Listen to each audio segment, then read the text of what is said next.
Thank you.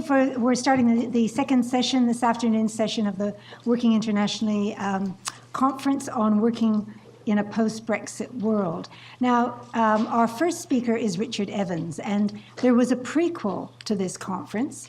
Yesterday, the very last of the Working Internationally regional project workshops was held, and it was looking at instituting and maintaining international partnerships. And it was a series of reports from a travel grant scheme, which was part of WIRP Stage 2. One of the very interesting presentations was given by a recipient from Beamish. And the work that she was describing, the place really that Beamish occupies in terms of an international network of open-air museums was truly interesting. And one of the case studies where it really shows that international work is not confined to our great national institutions, but is also happening all around the country. And so for his reflections on working internationally in a post-Brexit world, can you please welcome the director of Beamish, Richard Evans.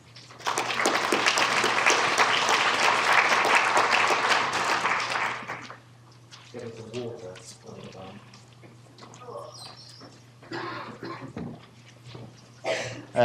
Thank you very much. I'm afraid I haven't got any pretty pictures to show you.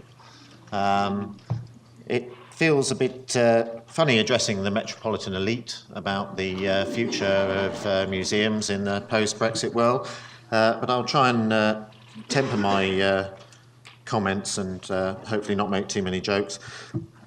Certainly, back in June, I think, I don't know about you, I went to bed quite late. I was in Edinburgh on the day, and it seemed to be going okay. And then suddenly it wasn't okay. And we all woke up in a new landscape, I think, a completely new landscape that we've got to adapt to. And I think it's a complex issue. And I'm certainly no expert when it comes to policy in this area, and frankly I don't think anybody is, really. When you're trying to define how to adapt to a world where we're dealing with Brexit, it might be helpful to understand what that actually means, and I don't think we're there yet. I don't think it's fully comprehensible in terms of where are we at the moment, where are we going to go, how do we need to adapt to the challenges and I'm sure the opportunities. And I will try and keep this brief talk as positive as possible. Those of you that don't know where I'm from, Beamish is a fantastic place, and you all should visit immediately, from the northeast of England, which was famous for bringing in the first Brexit vote from Sunderland, because Sunderland always counts its votes first to get on the telly. And we're up in the northeast of England between Newcastle and Durham. We're a regional museum. We get about 750,000 visitors a year, employ about 430 people, and we run independent of government funding, which is why I can say whatever I think, really, which is quite an enjoyable position to be in, really, as long as my trustees aren't here, and I can't see any of my trustees in there, which is good. I'm going to talk about a few issues, hopefully within time, and someone's got some banners to wave at me if I go over time, which I normally do. I'm going to talk about the workforce, the impact on the workforce in museums, which I think is really significant. I'm going to talk the impact on partnerships that we have, obviously particularly in the EU, and related to that, the research that we do within our museums and the impact on that. And then the rather crucial issue of funding, both capital and activity funding. And then also, I think, a really interesting and complex issue is our understanding of diversity going forward and inclusion going forward, which I think this particular referendum has really highlighted in terms of how divisive it's been right across the country, and particularly thinking about rural areas. I live in the middle of nowhere. So I'm quite keen on rural areas, but the comparison, if you like, between, if you look at a map of how the referendum was held between rural small towns and the urban metropolitan elite that you all represent here today. I am a bit rude. I'm sorry about that. And I suppose, in conclusion, I'm going to give you my conclusion now.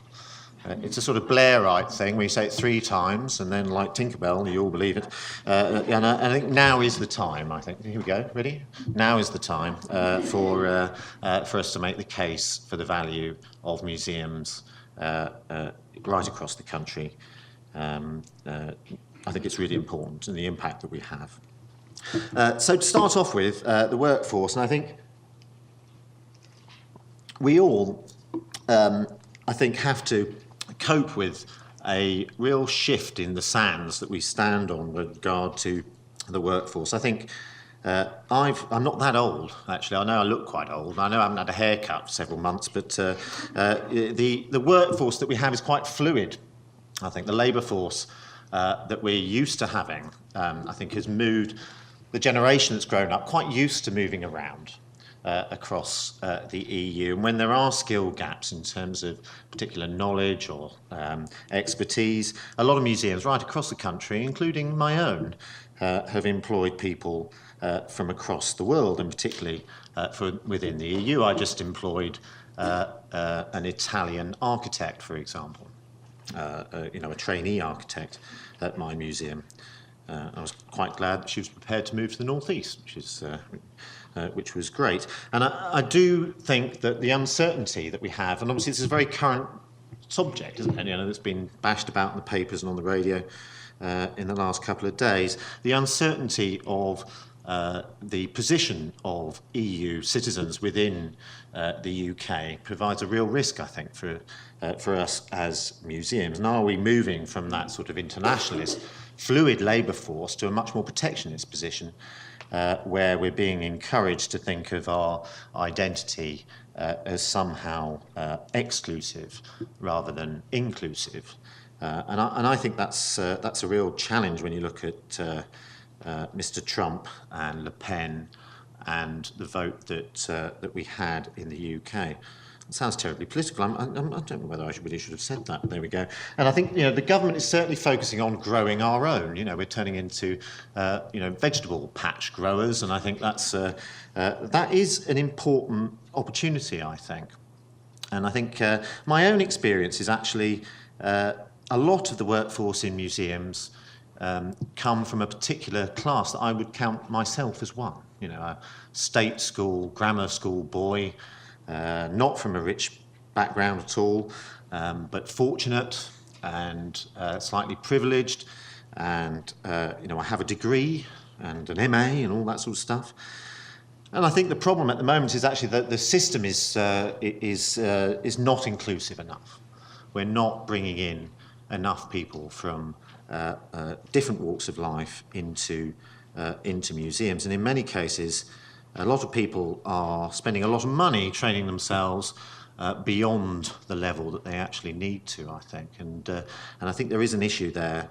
And I lecture on a couple of courses, and it's been noticeable actually with the lack of opportunity for young people within museums that a lot of those courses have started to attract international candidates rather than the UK ones. So how do we adapt to that? How do we provide ways into the workforce for a broad talent pool? I would say is an interesting issue. And certainly at Beamish, we've been fortunate. We've created about 230 jobs over the last 5 years. We've been growing really fast. And what we've been able to do, actually, is through apprenticeships and bringing young people into the museum and providing progression routes through. We have not got the most talented staff from the best universities in the UK. We've picked them up from Consett and Stanley and Hendon and the edges of Newcastle, and we're all the better for it. And I think how we work with FE and HE in the future, I think, is really crucial. And I don't think we understand quite what that means. Universities are looking at their impact in their local areas more and more. They're going to be measured on that.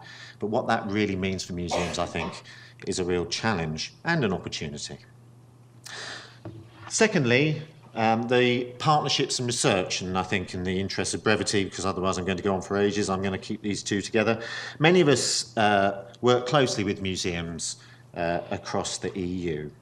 certainly I consider many open-air museums as our friends, our colleagues across the EU. And I think the impact of Brexit shouldn't be underestimated in terms of how that feels for those countries and those networks. I think they've inspired us, and hopefully we've done the same. I think many UK museums are seen as leaders in their field across the EU.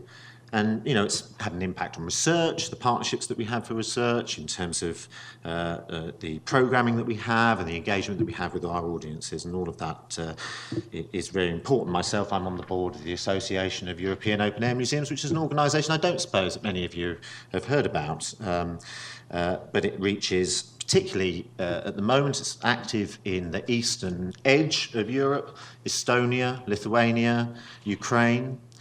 And that's what I'm worried about, actually. I'm worried about those areas of the EU, and the lack of solidarity within the EU is a real issue.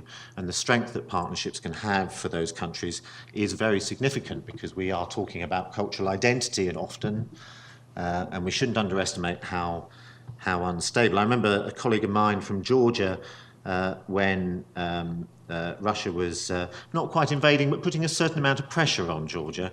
The Open Air Museum, this is about 4 years ago, it expresses the cultural identity of Georgia. And I think about half their staff were replaced. You know, these are really serious issues that we do have to think about, I think, over here. In terms of research, the UK has been very successful. I think I'm right in saying about 19% of all EU spend on research has actually come into the UK, particularly through our universities and our museums, particularly this one, has benefited from much of that investment. And there is this suggestion at the moment that we're going to keep paying into the research fund in order to get the research money back. I hope so. But there is a risk there, isn't there? It's a bit sort of like it's a bit of a cherry-picking thing going on there, and I think there's a certain amount of uncertainty. And I think particularly at the moment, are projects being established which are actually going to start in 3 to 4 years' time, which employ people, which carry out vital research in our museums, where UK partners are too risky to be part of. And that's a real issue at the moment for museums, and how we respond to that. And I know the government is listening to that and is trying to do something about it, but it's actually the other 27 nations who are going to be rather important in that decision. And I think how that works out is really important. And of course, we're being encouraged to think globally, and I think most of our museums here, looking at the attendance list, work globally already. You know, we have a partnership, as was mentioned earlier, with a museum in Australia. We have others with museums in the US. We particularly enjoy the Australian one because we've been better at them than cricket recently, which has been really rather good. In fact, I gave a Duke's ball to the CEO of Sovereign Hill so that they can practice with that. And those of you that know about cricket, they're not very good at that. They have their own rather inferior cricket ball. But if you think about, you know, the Imperial War Museum, this museum, I'm sure all of your museums think globally already, and that is very important. And the government's interested in how we can help express that sort of soft power across the globe. But I would personally think that's not a replacement for our partners that are not so far away. And I think perhaps there's an opportunity to think of not just the EU, but the Council of Europe, a much broader group of countries that aren't necessarily members of the EU, that we need to show solidarity with. Going to move on to funding now, and I think you know, the EU has funded much of our research. I'm sure many of you may not realise that, you know, your own salaries necessarily have been funded by that, and maybe you do. But it's not just this; it's the capital expenditure that has gone into museums. And I think certainly over the last 15 years, I've lived through an incredible bubble of investment in museums, and certainly bodies like the Heritage Lottery Fund have been really significant in that. And I've certainly been a recipient of their generosity over the years, as many of you may have been. But I think it is underestimated how much EU investment has gone into our sector. I think in terms of Beamish, if you think about the period from 1970 to 1999, when the programme changed, I reckon about 40% of all capital investment in the museum was generated by structural funds. And what will replace that? Well, we were all told, weren't we, during the referendum, that any bonuses that we were having from the EU would be instantly replaced by the Exchequer. But I would encourage you to look at Cornwall's position at the moment with respect to regional spend and how poor generally LEPs are, the local economic partnerships are. Then there's just no consistent approach at the moment with respect to understanding the impact that we have. We don't make a good enough case, I don't think, as museums for the value. And there's certainly no promise. And I think that's very much up to us. But I don't think we should go cap in hand. I think we should be confident about the impact that we have. But I don't think that case is made sufficiently enough. And the many flagships that are made, I don't think we should carry on building signature buildings across the country. But if you think about how that infrastructure is going to be sustained and continually improved over the sort of 10-year period, there's a real issue there in terms of how now we live in a world without regional development agencies, where local authority budgets are increasingly focused on, if they can, the bare statutory services that they provide. There is a real issue. Are you passing that banner on? Don't worry, there's only 5 minutes left. You're okay. So how can we work together to ensure that local economic partnerships, that government agencies, that departments of government, not the DCMS, they already understand that, I think, but how do we actually make the case across government is a really difficult issue for us all to grapple with, I think. And it's not just capital expenditure. I think it really is the future of our infrastructure right across England and the devolved nations as well. It's a real issue in Wales at the moment, if you follow the news.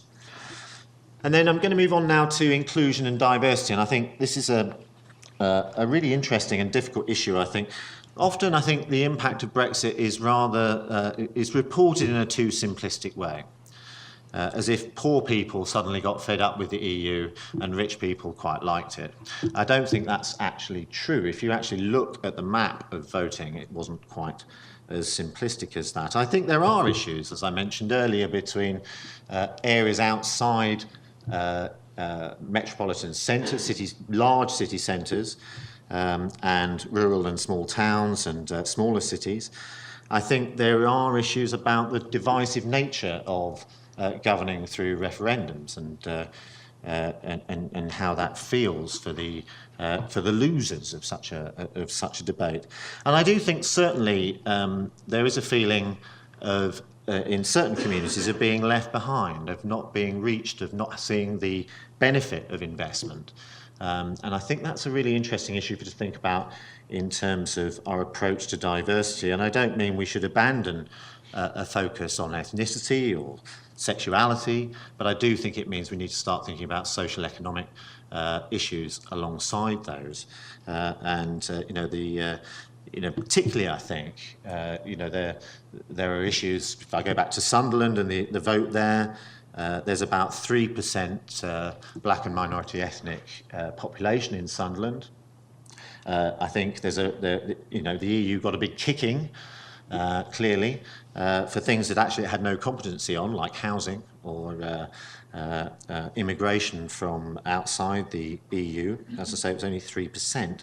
But I think the issue there was a feeling that communities weren't benefiting from investment. And I have to say, as an occasional visitor to London, and you look at investment in transport, for example, and it is a real issue for us to think about. And for us in museums, I think it's how we reach right across the UK, how we make sure that we maintain that ecology that has been built up, how museums whose funding models don't look like they're going to be sustainable in the long term, how are they going to be sustained?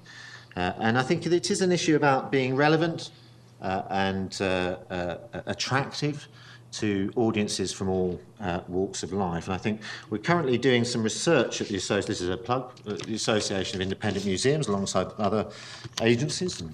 And it's not about admission charging, it's not about free admission, actually. Free admission has no impact on the diversity of the audience that museums attract. It's not to say free admission is good or bad, or charging is good or bad. It's a much more complex issue than that. And I think we all need to understand that. I don't fully understand it myself And I don't think anybody does. So I think our challenge is to develop a more complex understanding of diversity and how we work with audiences, how we reach audiences who currently don't feel that they benefit from investment that the government makes in our sector. And that's not an anti-London point, by the way. It's not at all. I think it's actually how we make sure that people feel the benefits of that investment right across the country. And finally, I think I'm going to just talk a little bit about the economy. I'm not an economist, but the impact that we have on the economy and particularly externally in terms of how we work externally to attract tourists into the UK and how utterly poor we are at dispersing tourists across the UK. I think it's right in saying that 97% of all international tourists don't leave London. And that's really quite poor when you start to think about it. The northeast average of international tourists is 3%. My museum beats that, I'll tell you that. That's be very good at that. But no, not still very good. It's only 6% of all visitors to Beamish are from international markets. Clearly, that's an important earner for the UK. Clearly, it's something the government wants to benefit from, but we are really rubbish at it at the moment. And I think museums have a role to play in terms of the heritage that we preserve and display and the audiences that we engage. Heritage is always the top reason why tourists come to the UK. But at the moment, the way the transport system works, the way the marketing system works, it doesn't actually help disperse tourists across into the regions. And, I do understand that tourists want to go to the London Eye and Tower of London. It's not an anti-London point, but I think we actually do need to make sure that the benefits of that investment is spread. And I think in terms of the wider impact, I'm not an economist, but I believe I am. And I think certainly the costs that we face as museums are going to increase. There's no doubt about that. On the one hand, the UK is going to be more attractive to tourists, perhaps because we're cheaper.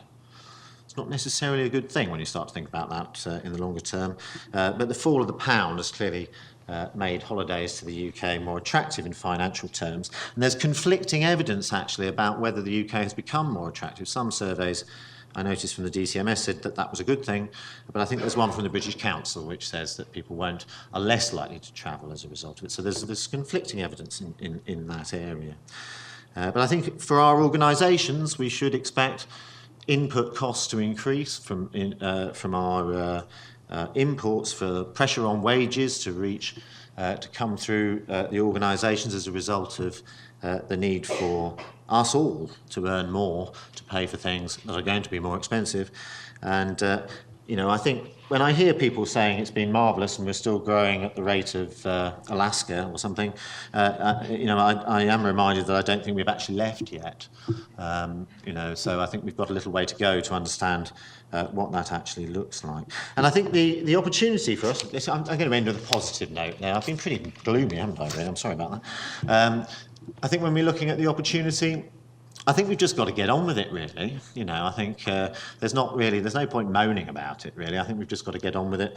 And I think what we must do, and we're working away at it, but we must try and make the best case to the government at the moment, across the government, because DCMS is a relatively small department within the wider government. And if you think back to the previous administration and the white paper that was produced, that was really all about the value of museums in terms of education, in terms of regeneration, in terms of skills, in terms of various different government departments who have significantly more money than the DCMS does. And I think it is very important now, because there's a real bun fight going on within government at the moment in that respect. If you think about Nissan, they're quite close neighbours to ours, and I don't have a problem with Nissan. But they immediately get a deal on the basis of the value of their supply chain to the UK government. But why don't visitors to museums get valued as well? And I don't think there is a risk that our voice gets drowned out by other very powerful lobbies in government at the moment. So I would encourage you all to think about that, and actually I think that's the game that we have to play at the moment. Have I finished? Thank you very much.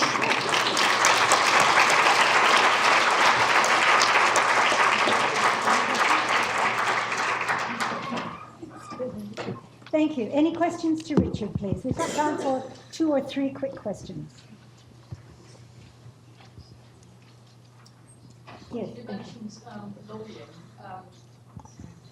You mentioned lobbying. How are we going to do that? How are we going to get the sort of consensus together and get the team together that's going to do that lobbying?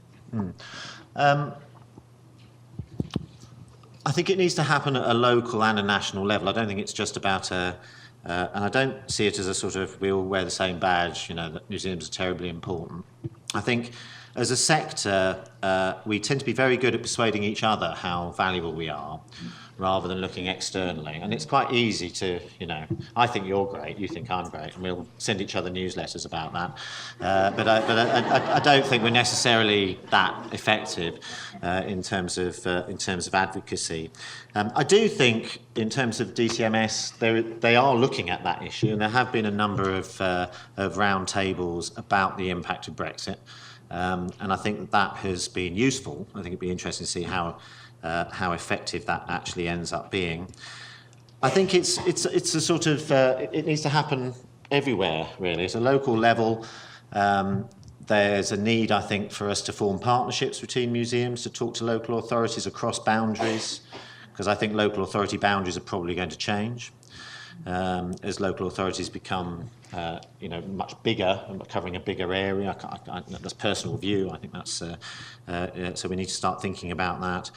And I think we need to talk positively with a glass half full rather than a glass half empty. So I think it's about talking about success, about opportunity and investment rather than subsidy, problems and crisis. Because I think, I don't know about you, I would never invest with somebody that told you that they had a terrible problem. You're much more likely to invest with somebody who has a real opportunity, and I think it's the same. We're all the same. So I think that's the message, to be honest. Another question? We had a question before lunch, Richard, about the in our discussion session about the politics of nostalgia and about how much that played into the referendum result, both kind of real and imagined nostalgia. How does that work for Beamish and the Open Air Museum and an Open Air Museum, particularly one that's kind of developing into the 1950s, which is in living memory? Yeah. How do you manage that as a public programme? Yeah. I think I don't think it's just for open air museums, actually. I think it's about one of the things that really upset me on both sides of the debate was a really stupidly simplistic understanding of identity, you know. And I mean, if you think about the North East, for example, the population of the North East a couple of hundred years ago was tiny, seriously tiny. And what's made the North East is actually immigration. Immigration from all over the UK, but also from Belgium and Lithuania and lots of other countries. And I think there's an oversimplification of what being English or from Newcastle or Liverpool actually means. And I'd love to have a DNA study of that, because actually that would prove all sorts of wonderful things, and archaeology has provided that kind of information.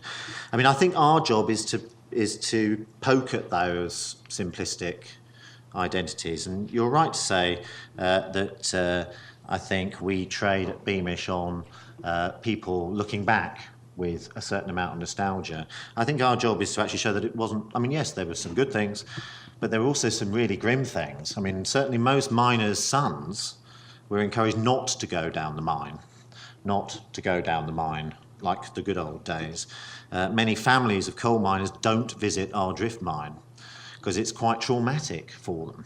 So it's those kind of issues that we need to highlight in terms of our interpretation when we're engaging our visitors, not imagining we're in a Catherine Cookson film. I've never watched a Catherine Cookson film, but I don't know if that means anything to you either. It doesn't mean anything to me either. I don't know why I said that, really. But you know what I mean. That, we avoid those simplistic them and us sort of equations. And I think that's our job, really. Any other questions? Can you join me in thanking Richard for his presentation?